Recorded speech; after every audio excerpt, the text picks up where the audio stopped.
মাশাল্লাহ মাশাল্লাহ, কত সুন্দর সৃষ্টি সেরা। দেখেন কত সুন্দর টমেটো, খেতে টমেটো ধরছে। এই বীজটা হলো লাল তীর, অনেক ফলন হয়। সবাই এই ফলনটা লাগাইবেন, কারণ ফলন যদি বেশি হয় দেশের ভিতরে দরিদ্রতা কম হয়। ফলন যদি বেশি হয় গৃহস্থীরা কমে পাবে, মানুষ কমে খেতে পারবে। কই 100-150 টাকা 200 টাকা কেজি টমেটো হয় এখন বর্তমানে। দেখেন টমেটোর কেজি 20 থেকে 30 টাকা।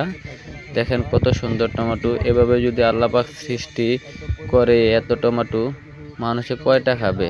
যদি আল্লাহ পাক কৃষিদেরকে এইভাবে ফলন দেয়, 10 টাকা কম বেচলো, কৃষিদের লস হবে না। দেখেন এই বীজটা হলো লাল তীর। যারা কৃষিক্ষেত করেন সবাই এরকম লাল তীর বীজ লাগাবেন ইনশাল্লাহ। সবাই পাশে থাকবেন, ভিডিওটা বেশি বেশি শেয়ার করে দিবেন।